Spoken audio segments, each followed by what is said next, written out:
Welcome to the selection of tips and tricks to help you in the classroom when teaching InDesign.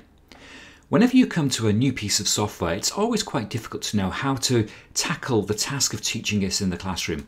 So we've got 5 pointers here that will help you get the best out of your classroom experience. So those 5 pointers are going to be: number 1, show students examples; number 2, analyze quality publications; number 3, printing context; number 4, replicate a design studio; and number 5, where to get good images. So let's go through each of them in more detail. So number 1 is show examples. You know, when students first see InDesign and they start designing on the screen, it can sometimes be very difficult for them to actually think that what they're producing on the screen ends up as printed materials.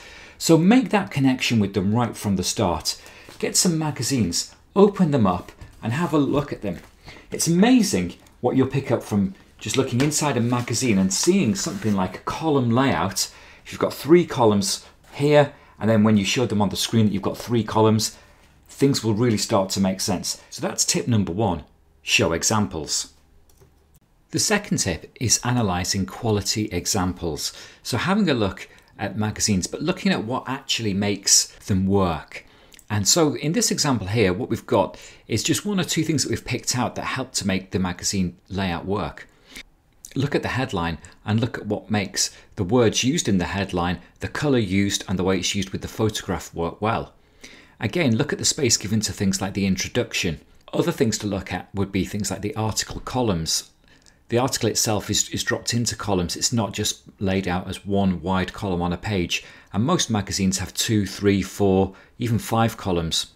Usually, most magazines have things like quotes available in bigger lettering, and that's done to draw the reader into the article. A lot of the images have captions as well. So here we can see there's a caption that's all about this specific author, but lots of images have captions and that helps to bring them to life. And again, all of those things that are slightly larger than the main article text are all designed to draw the person in and read the article. Our third tip is the printing context. And what we mean by this is the wider history that printing sits within. Just being able to share with students that the Chinese invented the printing process in the 7th century is quite a helpful thing for them. Also then being able to tell them about Johann Gutenberg and how he came up with the concept of movable type in 1440. And this was used up until really quite recently. From there, the printing industry went on to offset machines, and now we're at the stage where we go straight from the computer directly to the printer without having to have any kind of output in between at all. So we've now got a very fast, efficient mechanism for printing. Tip 4 is to replicate a design studio. So what we mean by this is really to get your students to work together collaboratively in teams.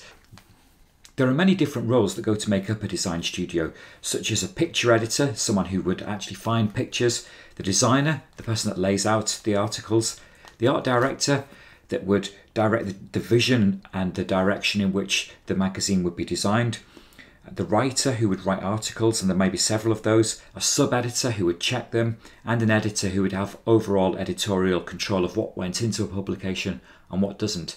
So by setting up teams like this, you can get students to work collaboratively together. Our final tip is where to get good images from. And it's not just about getting any old image, but we need to get images that are a nice large size for printing, and also we are legally allowed to take those images. So I'm going to show you a website called compfight.com. Once you've pointed your browser to compfight.com, put a search term inside the box and hit return. A whole range of images come back, but we need to make sure that we've got the right license to be able to take these images. So by default, it will probably come up to say any license, and we don't want to just take any of these photographs from people. Really, we want to use the Creative Commons license photographs or the commercial license photographs. The Creative Commons license means that when you find a photo that you like and you select it, it says that there are some rights reserved. Clicking on this brings open a new window and it tells you what you're able to do. And this is true for all Creative Commons licensed work. So you are free to share, to copy, distribute and transmit the work. You are free to remix the work and adapt it. But you have to give attribution to the person who made the photograph. The image can only be used for non-commercial work, which is fine for education. So choose the image that you want to download, and you'll see us underneath here that we have a link that gives us a link back to this image given the rights of that person. So we're giving the attribution to that person. So once we've downloaded the image, we can copy this text here and we can use that in InDesign to give a link back to the person who made the image. With the commercial license, and this is true for all commercial work, and it's the same principle again. Let's look at what the rights are for all the commercial work. Same as before, but we can use them for commercial work, but we're not allowed to change them in any way. So we close that down, and again, we can download any of these images and copy and paste the text there to use it as a link back to the author. Here you have our top tips for using InDesign in the classroom. We looked at how using examples of magazines is really good. We looked at analysing quality publications and actually looking at the layout involved within those publications. We looked at the history of the printing industry, and we looked at replicating a design studio, enabling students to work collaboratively together. And then the last one was where to get hold of good images that we're legally allowed to use in the classroom.